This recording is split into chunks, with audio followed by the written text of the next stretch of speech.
morning, everybody. Great to be here today and see a lot of friends.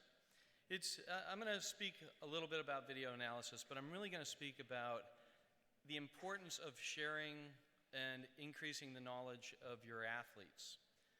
So, in doing some research, I came across a quote recently. I swam at the University of Alabama, and right now Alabama's doing great in football. So every time Nick Saban says something, everybody comes out and says this is the greatest quote ever. And last week he said, "Don't practice it until you get it right. Practice it until you can't do it wrong." Now, we as coaches know that this is exactly what we want. So I started doing a little bit of research on this quote, and strangely enough, I learned that the original quote was, let me read this, "This coordination of arms and legs is perhaps the most difficult as well as the most important thing about breaststroke. Practice the combination until you cannot get it wrong." So I thought this was very interesting that it took a football coach to come up with a quote that originated in swimming. And in further looking for this quote, I realized that it came from a book that was written about swimming and diving and was published in 1922. So when we talk about emerging technologies, we're talking about revisiting common sense technologies as well. For 16 months, GoSwim traveled around the United States in an RV, visiting close to 70 teams in the United States. We drove 40,000 miles, and we filmed 8,000 swimmers. And we filmed 8,000 swimmers with this, an iPhone in a case. We did an evaluation on every one of those swimmers, 8,000 evaluations in 16 months, which gave us pretty good insight on what's going right and what's going wrong. What we learned is that there are a tremendous amount of coaches out there that care about their swimmers. There are great people in the sport. But we also learned that there are some things that just aren't getting through, that the coaches have a lot of things to do. And so people would ask me at the end of our trip, what was it that you learned? If you could come off with one thing that you could tell people that you learned about the trip. And I said, it's simplify and apply. Reduce the message from a technique standpoint, but make sure they do it. We saw a lot of coaches that were writing fantastic workouts and great sets. They were very complex sets. They had great energy systems to them. And then nobody was streamlining off the walls. It's the idea that if you try to teach too much, you end up teaching nothing. So we have to be very careful that we don't move someone forward until they've accomplished the task that we've asked them to do, building the foundation. Which gets us to really, why do you do evaluations? And that is to build the knowledge of the athlete, to make sure that the athlete understands why they're doing something right and why they're doing something wrong and how to fix it. So we want to communicate with the athletes. So I went back a little farther and I started to look at how have we communicated through history. It kind of started with see and mimic. We go all the way back to the caveman days, that somebody saw someone with a coconut that he couldn't open, and then he saw another friend of his banging it on a rock and decided, I'm going to do that. I'm going to do what he does, and then I can open my coconut. It really took a leap forward in communication and knowledge sharing when people started to learn how to speak to each other. You can now share ideas verbally. The next big one was written written communication and the printing press. The printing press allowed us to really expand our knowledge because you could read things without being in front of that person. It no longer required that you sat with someone to learn what they knew. You could actually read what they knew.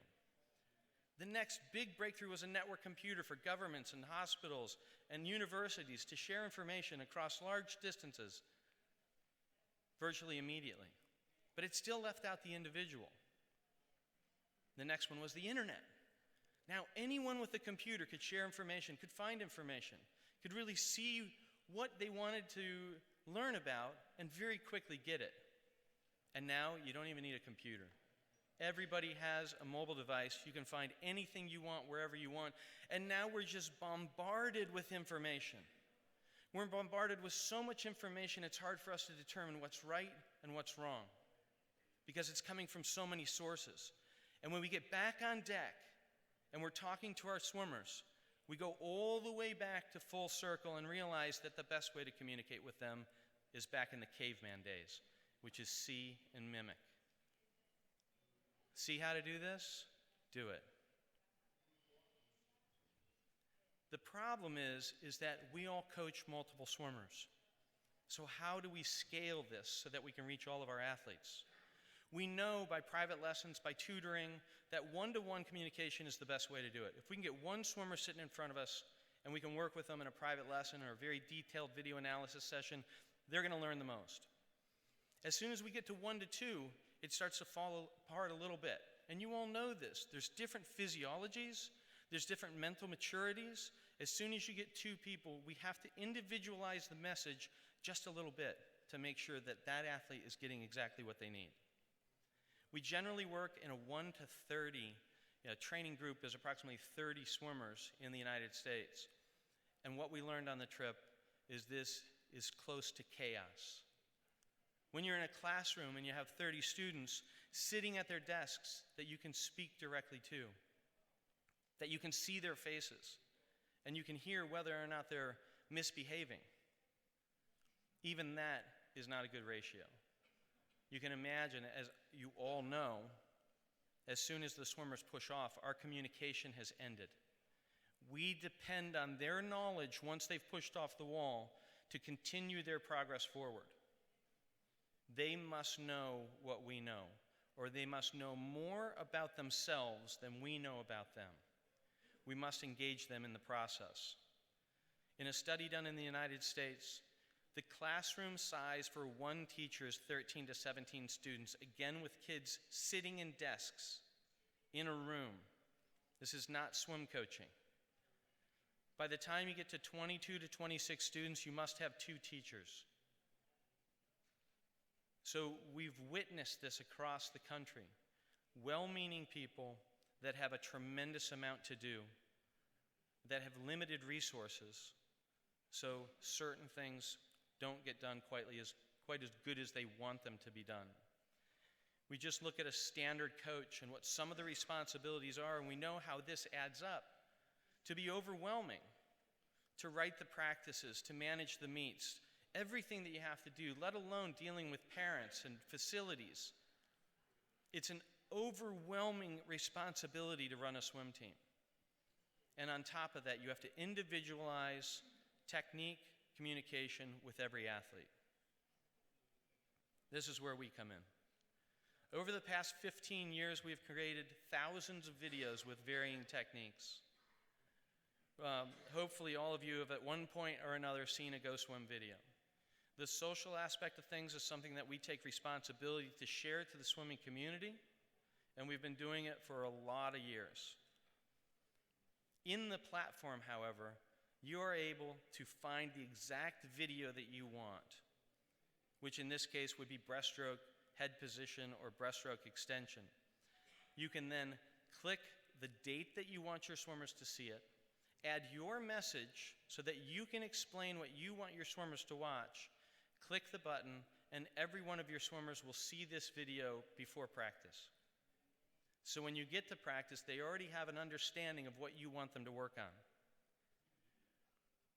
If you want to do this on a larger scale, you can go into any course, because again, it becomes daunting to share the perfect video with the athlete every day. You can go into any course and at the click of a button, schedule all of the videos in that course for the next 2 months.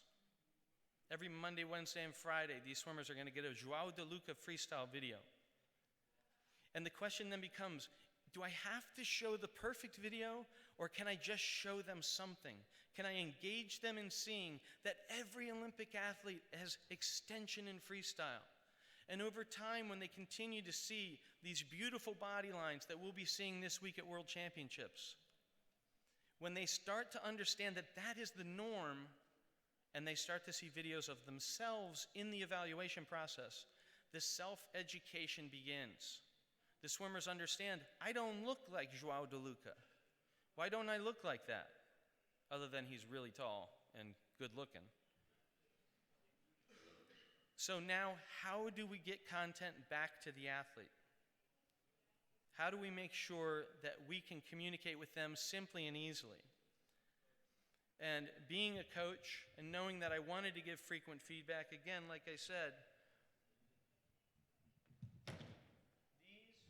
these are now your weapons. A GoPro camera or a cell phone in an underwater case. Simple. You don't have to overthink it. And you don't have to do a full evaluation every day. If a swimmer can see what they're doing, you don't have to explain that they're overreaching anymore. They can see it. We've all been there where we say your hands are coming across, place wider. And they swim the next length exactly the same. And you say, what did you change? And they say, well, I put my hand wider. But you and I know they didn't. They have to understand, we all say it, if you want to place your hand from here to here, you have to feel like it's out here. But until they see it, they can't associate the positioning of the hand with where it's really going in. And with a 5-second piece of video that they can be sharing and playing over and over and over again on their own device, a very personal interaction, it allows you to show them content and videos every day if you want. All those videos are private just for that particular swimmer. You can do this from your iPhone. You can do it from a GoPro, any camera you can use. So you don't have to invest a lot of money. You're probably already carrying your best feedback device in your pocket. You can recall any video you've ever shot directly on your device whenever you want. You don't have to store these videos on your phone anymore. You don't have to use up your data. You don't have to use up your space. If you want to, you can use simple apps like Coach's Eye to take that video, draw annotation on it, talk to the swimmer, get incredibly specific, and privately share that back through GoSwim. So GoSwim becomes the place that you can share any of our videos whenever you want to all of your athletes so that you can show them your ideal technique. Pick the one you want and share it, and then you can show them what they look like. And you can get as detailed as you want for very little money. The reason that this system was designed to be so simple is because the most important thing in teaching is frequency and consistency. We are in a sport of frequency and consistency. This is one of the most repetitious sports in the world. So the more feedback we give the athlete, the better chance we have of buying them in. I consider teaching to be like advertising. Advertisement is trying to get you to do something that they want you to do. Our teaching to our swimmers is trying to get them to do something we want them to do for themselves. So when you look at the successful advertising campaigns of the world, one of the first ones that I think of is Got Milk. So those of you that don't know what this is, I'm hoping that most of you know. Got Milk has been used now for 23 years. We know what the product is. 23 years they've been using the same thing and using great athletes. And those of you that know football, David Beckham has a lot more tattoos now, so you know how long this ad campaign is being used. Just do it. The Nike slogan, 28 years of consistency. 28 years and we all know. And finally, the Breakfast of Champions. 90 years that's been used. When it works, it works. Our job as coaches is to increase our consistency and our frequency of feedback to our swimmers. And don't worry so much that it's perfect. Worry that we're engaging them in the process and that they are part of the process. This is not one way anymore. The swimmers need to be involved. What we're doing now is we've purchased a pool in Cleveland, Ohio. We're going to put these into practice ourselves. Obviously, we've been coaches our entire lives.